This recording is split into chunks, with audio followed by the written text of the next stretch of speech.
এই প্রেগনেন্সি জার্নিটায় আমি যেন কেমন রাতে ঘুমহীন প্যাঁচার মতো হয়ে গেছি জানো তো।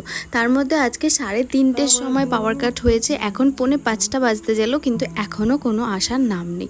আর তার মধ্যে এত গরম আর চারিপাশে মশাদের গান, মানে একদম অস্বস্তিকর একটা পরিবেশ তৈরি হয়ে গেছিলো। কিন্তু কোথা থেকে আমার বড় তাল পাখাটা জোগাড় করেছে, এত সুন্দর ঠান্ডা হাওয়া লাগছিল কি বলবো, বেশ ভালোই লাগছিল। তারপর 6:30 নাগাদ কারেন্ট চলে আসলো, আর তখন ঘুমিয়ে উঠতে উঠতে 9:30 বেজে গেছে। দেন ফ্রেশ হয়ে প্রোহ্যান্স মোম খেয়ে নিলাম আমি। আর হঠাৎ করে তোমাদের সাথে ভিডিও করতে করতেই না আমি এখানে ভীষণ খেয়ে গেছি। আর যেহেতু রাতে ঘুমটা হয়নি, আর ভোরবেলায় কি আর অত ঘুম হয় গো, তাই জন্য না মনটাও ভালো লাগছিল না। আজকে মনে হচ্ছিল মনটা কত খারাপ করছে আমার। এরকমটা আমার মাঝে মাঝেই হয়, এটাকেই হয়তো প্রেগনেন্সিতে মুড সুইংস বলে। জানো তো, এই প্রেগনেন্সি জার্নিতে কিছু হয়েছে বা না হয়েছে, আমার বড় অনেক কাজ শিখে গেছে। ঘর মোছা থেকে শুরু করে পুজো, আর পুজোটা এত সুন্দর দিতে শিখে গেছে যে কি বলবো। খুব সুন্দর করে পুজো দেয়, সাজিয়ে গুছিয়ে একদম সুন্দর করে, বেশ ভালোও লাগে দেখতে। আর এখানে আমি চলে এসেছিলাম, ও পুজো দিচ্ছিলো, তো আমি ভাবলাম ডগাইকে আমি একটু খাইয়ে দিই। আর এদিকে দেখো, ওকে যখনই আমি বিস্কুট হাতে নিই ও কিন্তু সবসময় দাঁড়িয়েই খেয়ায়। তোমরা হয়তো আগের কোনো ভিডিওতে দেখেছো, কিন্তু এই গরমে না ওর মুখের সামনে না দিলে বাবু খাচ্ছেন না। দেখো আমি এখানে ধরে দাঁড়িয়েই আছি, সে নিচ্ছে না। মানে ও এখন পারলে শুয়ে শুয়ে খেলেই ওর সুবিধা হয়, এরকম একটা ব্যাপার। আর এত রোদ উঠেছিল, ওরই বা কী করে দোষ দিই বলো তো, আমাদের ঘরে থাকতেই এত কষ্ট হচ্ছে। ও সবসময় এই ছাওয়াটাই বসে থাকে, আমি যতই গেট আটকে দিই না কেন। আর বাইরে যেহেতু আমাদের মায়ের মন্দির আছে, মানে একটা রুম করা আছে, সেখানেও ও পুজো করে দিচ্ছিলো। আর আজকে আমার মনে হচ্ছিলো শুধু আমি এইভাবে পড়ে পড়ে ল্যাদ খাই, কিন্তু ভাবলাম যে না, ওকে উঠে খেতেটা দিয়ে দিই, ও তো আবার ডিউটি বেরিয়ে যাবে। মা আজকে মাছের তেল আর তার সাথে উচ্ছে ভাজা রান্না করেছিল। যেহেতু আজকে আমি সকালে ঘুমিয়েছিলাম, মাই আজকে রান্নাটা করে দিয়ে গেছে। আর কলাগুলো 2-3 দিন আগে এনেছিলাম, তখন কাঁচা কাঁচা ছিল, আর এখন যা অবস্থা হয়েছে, কিন্তু দেখলাম ভেতরে ভালোই আছে। আজকের দিনটা থাকলে সেটা আর ভালো থাকবে না, তাই বসে বসে কলাগুলো খেয়ে নিচ্ছিলাম। আর আমার দেখো, দুটো ফ্যান চলছে, তবুও এদিকে কিন্তু আমি ঘেমে যাচ্ছি। আর তোমাদের ওখানে কেমন গরম পড়েছে জানো তো? আমাদের এখানে এত গরম পড়েছে, আর তার মধ্যে আমাদের ঘরটায় স্পেশালি এত গরম যে বলার মতো না। তো তারপরে আমি খেতে বসে পড়েছিলাম। প্রত্যেক দিন কী হয় জানো তো, স্নান করে আসি, খেতে বসি, এত ঘেমে যাই, আর তারপর দুপুর জুড়ে এত ঘেমে যাই যে তারপর স্নান না করলে আর ভালো লাগে না। কিন্তু আমাকে ডক্টর বারণ করে দিয়েছে, একবারের বেশি স্নান করা যাবে না। তাই ভেবেছি যে বিকেল বেলার দিকে আজকে স্নান করব, যখন রোদটা একটু পড়বে।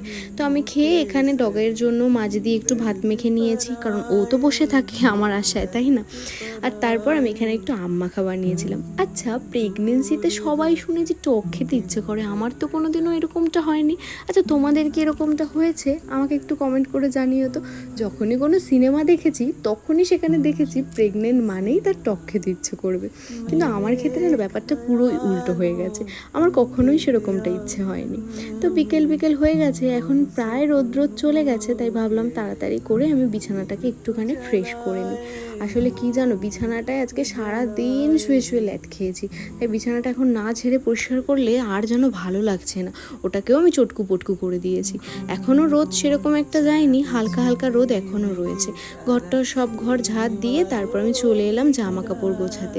জামা কাপড় গুছিয়ে আমি বাইরে গিয়ে যে জামা কাপড়গুলো ধুয়ে দিয়েছিল সেগুলোই তুলে নিয়ে আসলাম। এগুলোকেও গুছিয়ে নিয়েছি, কিন্তু রোদের মধ্যে অনেক আগেই তো শুকিয়ে যায়, কিন্তু যেহেতু বাইরে রোদ থাকে আমি আর জামা কাপড়গুলো তুলি না। স্কিনটা এত ড্রাই আর ড্যামেজ হয়ে গেছে, তাই ভাবলাম একটা ফেস মাস্ক অ্যাপ্লাই করি।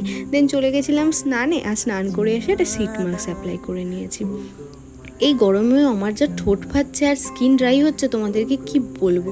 এখন না বেশ ফ্রেশ লাগছে, আর স্কিনটাও হাইড্রেটেড লাগছে না।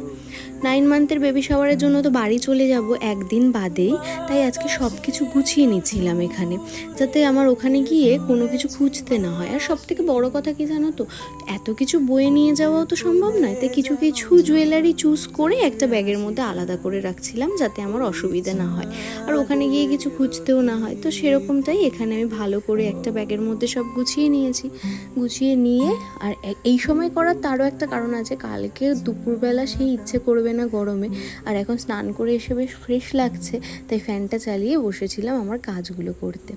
আচ্ছা, ব্লাউজটা কেমন বানিয়েছি তোমাদেরকে একবার দেখাই।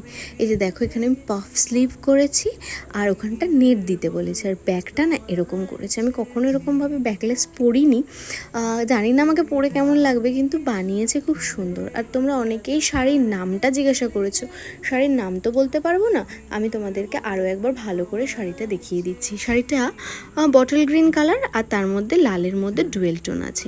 আর এখানে আমার প্রোহ্যান্স মম, আর তার সাথে ড্রাই ফ্রুটটাকে ভালো করে আমি আগে প্যাকিং করে নিয়েছি, না হলে ওটা নিয়ে যেতেই ভুলে যাব।